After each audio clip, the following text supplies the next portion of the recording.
우리들의 교회가 주일 오후 예배 시간을 통해서 화평법, 화내지 않고 평안히 사는 법이라는 주제를 가지고 같이 은혜를 나누고 있습니다.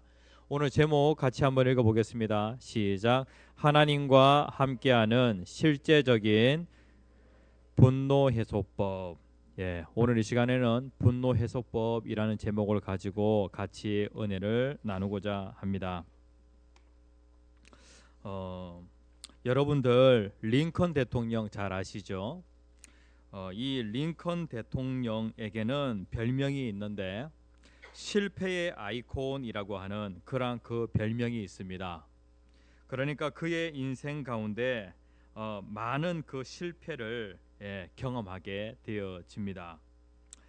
그런데 한 그 기자가 이러한 그 질문을 하게 되어집니다.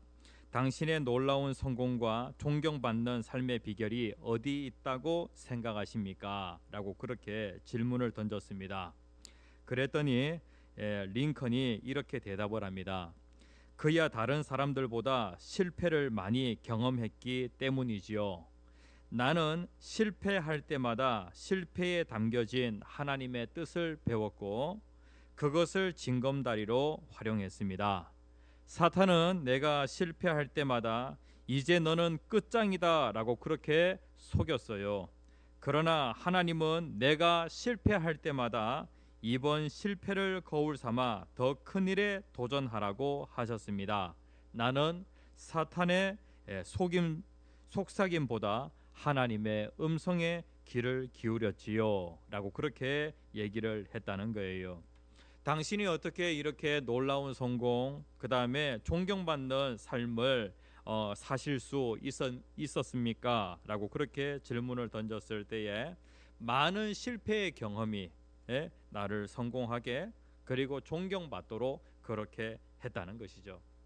그런데 실패 가운데 누구의 속삭임에 귀를 기울일 것인가? 사탄은 뭐라고 얘기하냐면은 너는 끝장이다라고 그렇게 얘기하는데 하나님은 뭐라고 얘기하시냐면은 이번 실패를 거울 삼아서 더 큰 일에 도전하라라고 그렇게 얘기하셨다는 거예요. 실패할 때마다 링컨은 이 사탄의 속삭임을 듣는 것이 아니라 하나님의 음성에 귀를 기울였다는 것이죠. 우리의 삶 가운데 분노가 막 일어나게 되어질 때에 그 순간에 우리는 타임아웃을 하고 잠시 멈추어서 음성을 들어야 되는 것이죠. 사탄의 속삭임에 귀를 기울일 것인가 아니면은 하나님의 음성에 귀를 기울일 것인가. 특별히 분노와 관련하여서 분노를 떨칠 때와 그리고 분노를 담아둘 때 어떻게 하는 것이 더 유익이 될까요? 어떻게 하는 것이 더 유익이 될까요?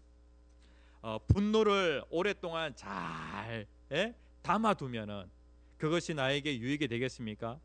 아니면은 분노를 떨쳐버리면은 나에게 유익이 되겠습니까? 그러니까 분노를 담아둘 때에 나에게 유익과 분노를 떨칠 때에 나에게 그 유익을 비교한다라고 그렇게 할 때에 이것은 비교가 안 된다는 거예요. 그래서 우리는 어떠하든지 분노를 오래 담아두어서 좋을 것 하나도 없다. 분노가 일어나거든 분노를 해소하여서 자유와 평안을 누려야 한다라고 하는 것을 꼭 기억을 해야 합니다. 자, 화가 나면은 화를 어떠하든지 풀어야 돼요. 그런데 화를 해소하기 위한 전제 조건이 있습니다. 화를 풀기 위한 전제 조건이 있어요. 한 몇 가지 한번 살펴보려고 하는데 자, 1번 같이 한번 읽어봅시다. 시작. 핑계를 버리라. 화를 풀려고 하면은 화를 해소하려고 하면은요 전제 조건이 있는데 첫 번째가 핑계를 버려야 돼요. 그러니까 분노를 정당화하기 위해서 온갖 핑계를 다 댄다는 거예요. 어떤 핑계를 대냐면은 누구나 다 화낼 수 있지. 그러니까 이러한 말로써 내 속에 막 일어나는 그 분노를 정당화한다는 거예요. 이러한 핑계를 갖다가 버리라는 거예요. 나는 원래 성미가 급한 사람이야 라고 하면서 자기의 분노를 정당화시켜요. 그 다음에 나에겐 성낼 만한 이유가 있어. 내가 뭐 이유 없이 화내겠어? 이유가 있으니까 화를 내지 라고 하면서 핑계를 댄다는 거예요. 그 다음에 네 번째, 너무 깊은 상처를 입었기 때문에 화를 내지 않을 수가 없어. 내가 받은 상처가 얼마나 깊은 상처인데, 그러니까 나는 화내지 않을 수가 없단 말이야 라고 하면서 핑계를 댄다는 거예요. 그 다음에 다섯 번째, 내가 계속 화를 내지 않으면 앞으로 더 많은 상처를 받을 거야. 내가 화내지 않으면은, 내가 내 주변에 있는 사람들에게 화를 내지 않으면은 나는 앞으로 더 많은 상처를 받을 거야 라고 그렇게 하면서 자기 속에 일어나는 그런 분노와 관련하여 이것을 정당화한다는 거예요. 핑계를 댄다는 것이죠. 그래서 화를 해소하려고 하면은 일단은 핑계 버려라는 거예요. 그러니까 화내기에 합당한 정당한 그런 핑계는 없다라고 하는 것을 우리가 꼭 기억을 해야 합니다. 그리고 두 번째, 같이 한번 읽어봅시다. 시작. 염려하지 않기로 선택하라. 이 분노라고 하는 것은요, 어디에서 나오냐면은 불안에서 나옵니다. 특별히 미래가 불안할 때, 그때에 우리가 분노하게 되어지죠. 그래서 오늘 성경 말씀은 염려를 선택하지 말라라고 그렇게 말씀을 하고 있어요. 염려하지 말고 어떻게 하라고요? 다만 모든 일에 기도와 간구로 너희 구할 것을 어떻게 해요? 감사함으로 하나님께 아뢰라. 염려하지 말고 하나님께 아뢰라. 그러면은 무엇이 임하게 되어지냐면은 하나님의 평강이 임하게 되어진다. 이 하나님의 평강이라고 하는 것은 무엇이냐면은 인간의 헤아림을 완전히 뛰어넘는 그러한 잔잔함,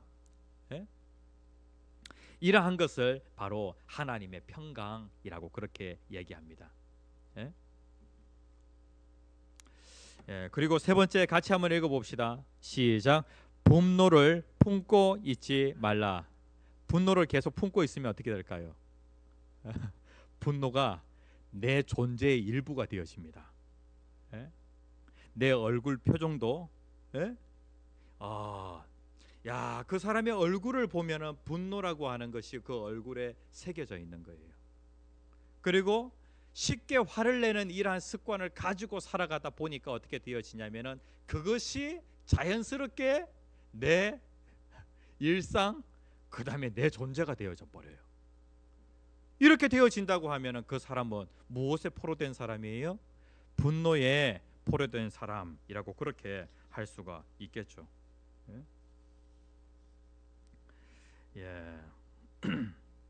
이 정신과 의사가 상담을 진행했던 한 여성의 이야기입니다.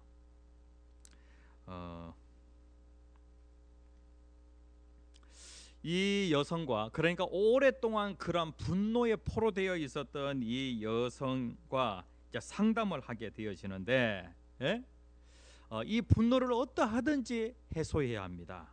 떨쳐버려야 됩니다 라고 그렇게 하니까 이 사람이 창가로 걸어가더니 두 손을 들고 막 이렇게 외쳤다는 거예요. 난 포기 못해요. 난 포기 못해. 포기 못해. 그걸 포기하면 난 아무것도 남는 게 없단 말이야 라고 그렇게 얘기를 했다는 거예요. 그러니까 이 사람이 분노를 막 품고 그렇게 살아갑니다. 이러다 보니까 분노가 내 삶의 일부가 되어버린 거예요. 그런데 그 상담 선생님은, 정신과 의사는 그 분노 그거 떨쳐버려야 합니다. 그거 내려놔야 합니다 라고 그렇게 얘기를 하니까 이 사람이 오랜 기간 동안 분노와 함께 하다 보니까 분노가 나의 일부가 돼버린 거예요. 그래서 나는 절대로 이건 못 내려놔요. 이걸 내려놓으면은 나는 아무것도 남는 게 없어요 라고 그렇게 얘기를 했다는 거예요. 분노라고 하는 것이 마치 귀중한 보물이라도 되는 것처럼 이건 내 거야. 죽을 때까지 내가 붙들고 있을 거야 라고 하는 것과 똑같은 거예요. 분노를 오랫동안 품고 있다 보면은 무엇이 되어지냐면은 자기의 일부가 되어져서 이 분노에 포로된 그러한 삶을 산다는 것이죠. 그래서 분노 어떻게 해야 돼요? 예? 떨쳐버려야 되겠죠. 그런데 이 분노를 떨쳐버리는 데에 자기가 자기 자신을 치료하는 것은 아주 위험하대요. 예? 분노를 다스리기 위하여서 하는 최악의 시도가 무엇이냐면 술 마시는 거. 예? 분노를 떨쳐버리기 위하여서 마약을 찾거나, 그 다음에 또 이제 정신과 치료를 받게 되어지면은 약을 갖다가 처방을 받게 되어지죠. 이 처방약을 과다 복용하는 것, 이러한 것들이 상당히 위험하다는 거예요. 이러한 물질들을 사용하게 되어지면은 분노라고 하는 것을 잠시 누를 수는 있어요. 그리고 자기의 그 분노라고 하는 것을 적당한 수준에서 유지시켜 줄 수는 있어요. 그런데 이것을 자꾸 의존하다 보면은 결국에는 내 몸이 이것에 자꾸 의존하는 그러한 상태가 되어집니다. 막 분노 일어나게 되어질 때에 술을 찾는다거나, 그 다음에 마약에 손을 댄다거나, 그 다음에 또 약을 먹는다거나, 이렇게 되어지면은 점점 내가 어디에 의존하게 되어지냐면은 이러한 물질들에 의존하게 되어지는 거예요. 그러면서 이제 또 중독이 되어지겠죠. 중독이 되어지면은 야, 이 분노라고 하는 이것도 내가 처리해야 할 문제인데, 그런데 이것으로 인하여서 내가 이러한 물질들을 자꾸 사용하다 보니까 이 물질이 나에게 중독이 되어서 이 물질 또한 내가 또 다스려야 되는 그러한 문제가 되어지는 거예요. 그러니까 뭐 약이라고 하는 것, 이러한 것들, 이러한 것들의 도움을 받기는 받아야 돼요. 그런데 여기에 너무 의존해서는 또 안 된다는 것이죠. 이것을 잠시, 약이라고 하는 것은 잠시 누르거나, 그 다음에 적당한 그러한 수준에서 유지시켜주는 그 정도지, 근본적으로 약이 이 사람의 분노를 치료해 줄 수는 없다는 거예요. 그러면은 분노를 잘 처리하려고 하면은 이러한 이제 전제 조건을 가지고 분노를 잘 처리하려고 하면 어떻게 해야 하는가, 그 부분에 대해서 한번 살펴봅시다. 첫 번째 같이 한번 읽어봅시다. 시작. 분노를 인정한다.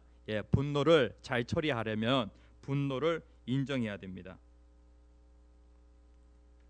어떤 한 여성의 이야기입니다. 이 사람이 이렇게 얘기하는 거예요. 저는 평생 화를 내며 살았지만 그것을 하나님께 고백해야 할 그런 문제로 생각한 적이 없었어요. 평생 화를 내며 살았는데 이 문제를 가지고 하나님 앞에 나아가서 하나님께 고백해야 된다, 그렇게까지는 생각해 보지 않았다는 것이죠. 그런데 어느 날 하나님이 내 분노를 치유해 주실 수 있다는 사실을 깨달았어요. 치유를 받기 위한 첫걸음은 문제를 인정하는 것이잖아요. 그걸 알게 된 거죠. 그래서 하나님께 나아가 이렇게 말씀드렸어요. 제가 화를 많이 낸다는 것 인정합니다. 왜 그렇게 화가 나는지는 잘 모르겠습니다. 하지만 화가 나는 것만은 분명합니다. 하나님 도와주세요. 그러니까 이 분노라고 하는 이 문제와 관련하여서 이때까지 하나님께 이 문제 가지고 가야 된다고 그렇게 생각하지 않았다는 거예요. 그런데 이 문제를 가지고 하나님 앞에 나아가게 되어집니다. 그러니까 하나님 도와주세요 라고 그렇게 기도를 한 것이죠. 이렇게 되어지니까 하나님께서 어린 시절에 겪었던 그러한 그 큰 고통, 경험, 이러한 것들이 생각나게 해주셨어요. 그것들이 이제 막 생각이 나니까 그 속에서 막 격렬한 분노가 솟아오르게 되어집니다. 격렬한 막 분노가 일어나게 되어지니까 다시 또 하나님께 기도하게 되어집니다. 주님, 지금 제가 느끼는 모든 안 좋은 감정과 고통을 하나님 당신께 내어놓도록 도와주세요. 그러니까 자꾸 하나님의 도움을 구하는 거예요. 하나님, 이것을 하나님 앞에 내려놓을 수 있도록 도와주세요. 제 마음과 생각에서 이 기억들을 깨끗이 씻어주세요. 더 이상 이 끔찍한 일에 대한 격한 반응에 시달리지 않게 해주세요. 하나씩 하나씩 하나님 앞에 실제적으로 이것을 내려놓으면서 하나님 도와주세요. 생각나게 해주세요. 어떠한 그러한 그 기억 때문에 내 속에 분노가 일어납니까? 하나님 기억나게 해주세요. 기억나니까 막 화가 나는 거예요. 하나님 이것을 내려놓을 수 있도록 도와주세요. 그래서 이렇게 기도를 드릴 때마다 눈물이 터져 나오게 되어집니다. 울다가 또 기도하고 울다가 또 기도하고 이렇게 하면서 하나님께서 만져주신 이러한 그 경험을 하게 되어집니다. 그러면서 이 정신과 의사가 이 사람에게 얘기합니다. 그 이후 화가 난 적이 있나요? 이제 하나님께서 이렇게 이제 만지시잖아요. 이러한 것들을 한번 경험했어요. 그 이후에 화가 난 적이 있나요? 라고 그렇게 얘기를 하니까 이 사람이 이렇게 얘기합니다. 예, 하지만 전과 그 이전과 강도는 많이 달라졌어요. 영혼 깊은 곳에서 솟아나오는 분노가 아니었어요. 예전에는 막 분노하게 되어질 때 영혼 깊은 곳에서 막 솟아나오는 그런 분노였는데, 이후에 내가 느낀 분노는 뭐 다른 상황이나 환경에 대한 것이었고 그 순간에 벌어진 일 때문에 생긴 것이었어요. 그러니까 예전하고 강도는 완전히 달라졌다는 것이죠. 그러면서 이 여성이 아주 놀라운 말을 합니다. 당시 나에게는 분노가 마치 습관이 되어버린 것 같았어요. 다른 대응 방법을 몰랐기 때문에 계속 분노로 대응한 거예요. 저보다 나이가 많은 지혜로운 분에게 사정을 말씀드렸더니 화를 내지 않고 안 좋은 상황과 문제들에 대응하는 법을 몇 가지 알려주었어요. 그리고 시간이 지나면서 점점 화를 덜 내게 되었어요. 그렇게 감정과 영혼을 치유하고 18년이 지났어요. 이젠 아주 큰일이 있어야 화가 나요 라고 하면서 예전에 막 쉽게 분노하였던 이 사람이 이렇게 치유가 되어졌다는 것이죠. 분노를 잘 처리하려면 분노를 인정해야 됩니다. 인정하고 이것을 하나님 앞에 가지고 가서 하나님 앞에 내려놓아야 한다는 것이죠. 그리고 두 번째 같이 한번 읽어봅시다. 시작. 화낼 권리를 포기한다.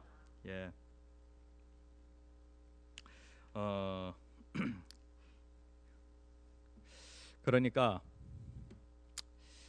우리가 그 화를 내게 되어질 때에 마치 나에게 화를 낼 그러한 권리가 있는 것처럼 생각하면서 우리가 그냥 당연하게 화를 내는 경우가 많이 있어요. 만약에 이제 분노가 일어나거든 어떻게 해야 하냐면은요. 그 여러분들 그 깨끗한 그 흰색 그 셔츠에 커피를 마시다가 커피를 쏟아 버렸어요. 그러면 어떻게 해야 돼요? 이 흰색 셔츠니까 이 얼룩이 지게 되어질 때에 얼룩이 남지 않게 하려고 그냥 바로 가서 이 얼룩을 갖다가 씻어내잖아요. 그런 것처럼 얼룩을 무시하고 너무 오랜 시간 방치하게 되어지면은 옷을 아예 망쳐버리게 되어집니다. 그러니까 이 분노라고 하는 것도 마찬가지예요. 분노가 일어나게 되어질 때 이것을 오랫동안 방치하게 되어지면은 내 영혼에 얼룩이 치게 되어져요. 그래서 완전히 내 자신을 망쳐버릴 수가 있다는 것이죠. 그리고 분노하다 보면은요, 마치 나에게 분노할 그런 그 권리가 있는 것처럼 그렇게 생각하여서 마땅히 내가 권리를 행사한다라고 하면서 화나는 일이 있으면은 바로 분노하고 화내고 이렇게 한다는 거예요. 그런데 우리가 나에게 상처를 주는 그러한 그 일들, 이러한 것들을 만나게 되거나 이러한 사람을 만나게 되잖아요. 그러면은 최고의 방어책이 있어요. 그것이 바로 무엇이냐면은 맞대응하지 않는 거예요. 나를 정말로 화내게 하는 그런 사람이 있잖아요. 이러한 사람에 대하여서 우리가 맞대응하지 않는 것, 그것이 가장 좋은 방법이에요. 그러면은 그 사람이 분명히 나에게 화내게 했어요. 그러면은 저 사람이 분명히 나에게 후라이팬을 들고 와가지고 후라이팬으로 한 대 나를 갖다가 딱 치는 것처럼 그렇게 화나게 하는데, 그러면 그 후라이팬에 맞으라는 얘기인가? 그래요? 아니, 그 사람이 나를 화나게 해요. 그러면은 그 화내게 해도 그걸 갖다가 그냥 다 맞으라는 얘기인가? 그것이 아니라는 거예요. 최고의 방어책은 무엇이냐면은 맞대응하지 않아요. 그 사람이 화를 내요. 상대방이 나에게 화를 냈는데 내가 같이 맞대응하게 되어지면은 마치 기름을 끼얹는 것과 같은 거예요. 상대가 고래고래 소리를 지르며 욕설과 위협을 퍼붓는다면 맞받아 소리치지 말라. 조용히 그 자리를 떠나라. 맞대응을 하면 상대방의 분노에 기름을 끼얹을 따름이다. 하나님께서는 특별히 상대방의 그 분노에 대하여서 맞대응하지 말고, 그리고 그것을 하나님께 맡기라고 그렇게 말씀하고 있어요. 그러니까 하나님께 맡기는 것이 무엇이냐면은 그 자리를 피하는 거예요. 그 자리를 피하면 하나님께서 어떻게 하시냐면은요, 그 성난 그 사람에게 대하여서 하나님이 적당한 사람을 보내서 하나님이 그 사람으로 하여금 진리와 사랑을 알도록 하시고, 그리고 그 사람의 잘못을 깨닫도록 그렇게 하신다는 거예요. 그 사람이 막 잔뜩 화가 나 있어요. 그래 같이 맞대응하지 말고 조용히 그 자리를 피하는 것이 하나님께 그 일을 맡기는 것이고, 그러면은 하나님께 맡기면 하나님께서 그 사람을 위하여 다른 사람 보내가지고 그 화가 다스려지도록 하나님 그렇게 한다는 거예요. 같이 맞대응 해버리면 어떻게 되어지냐면은 기름을 붓는 것과 같다는 것이죠. 하나님은 상대방이 나에게 분노하게 되어질 때 그 분노로부터 나를 하나님은 보호하기를 원하십니다. 그 방어책이 무엇이냐면은 같이 맞대응하지 않는 거예요.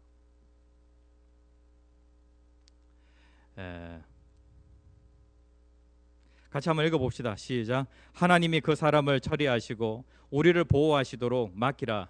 놀랍게도 하나님은 성난 사람에게 적당한 사람을 보내셔서 그분의 진리와 사랑을 알리시고 그의 잘못된 행동을 깨닫게 하신다. 이러한 그 경험들이 있으세요? 조용히 그 자리를 피했더니 하나님께서 다른 사람을 통해서 막 화가 나면 그 사람이 이제 다른 사람들 찾아다니잖아요. 찾아다니면서 하나님이 그 사람을 위하여 아주 적당한 사람을 만나도록 그렇게 하십니다. 내가 이것 때문에 아주 화나는 그런 일이 있는데 그런데 그 사람은 아무 말도 안 하고 그냥 자리를 피하더라고. 당신은 어떻게 생각해? 라고 하면서 물어봅니다. 그러면은 하나님이 그러한 그 과정에서 적당한 사람을 만나도록 그렇게 해 주시는 것이죠. 그러니까 우리는요 화낼 권리가 없어요.